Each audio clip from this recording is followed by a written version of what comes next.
آدمی ہم سفر تھے، ایک کے پاس 5 روٹیاں تھی اور دوسرے کے پاس 3۔ کھانے کا وقت آیا تو راستے میں ایک جگہ دونوں مل کر کھانے کو بیٹھے، اتنے میں ایک تیسرا شخص بھی آ گیا۔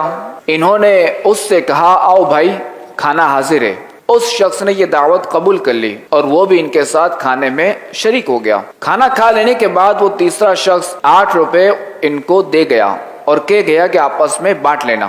چنانچہ جب وہ دونوں ان 8 روپوں کو بانٹنے لگے تو 5 روٹی والے نے کہا میری 5 روٹیاں تھی، میں 5 روپے لیتا ہوں۔ 3 روٹی والا کہنے لگا ایسا ہرگز نہ ہوگا، بلکہ یہ آدھے روپے تمہارے اور آدھے میرے، ہم دونوں نے مل کر روٹی کھائی ہے، اس لیے دونوں کا حصہ بھی برابر ہوگا۔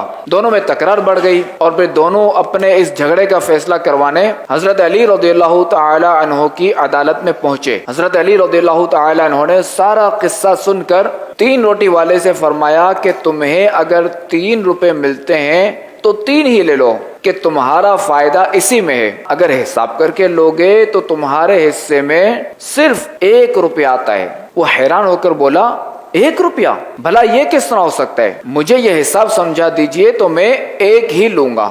حضرت علی رضی اللہ تعالی عنہ نے فرمایا اچھا تو سنو، تمہاری 3 روٹیاں تھیں اور اس تمہارے ساتھی کی 5، کل 8 روٹیاں بنی تھیں اور تم کھانے والے 3، تو ان 8 روٹیوں کے 3 ٹکڑے کرو تو ڈبل 12 ٹکڑے بنتے ہیں، یعنی 24 ٹکڑے بنتے ہیں۔ اب ان 24 ٹکڑوں کو 3 کھانے والوں میں تقسیم کرو تو 8 ٹکڑے سب کے حصے میں آئے، یعنی تینوں نے 8 ٹکڑے کھائے۔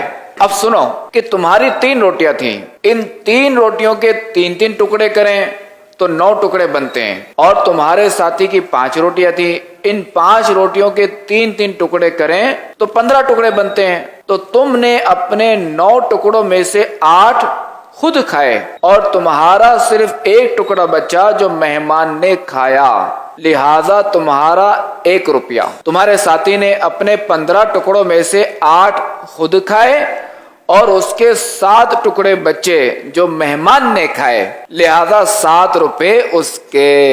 یہ فیصلہ سن کر وہ شخص حیران رہ گیا اور مجبوراً اسے 1 ہی روپیہ لینا پڑا، اور دل میں کہنے لگا کہ 3 ہی لے لیتا تو اچھا تھا۔ صلو علی الحبیب صلی اللہ تعالی علی محمد۔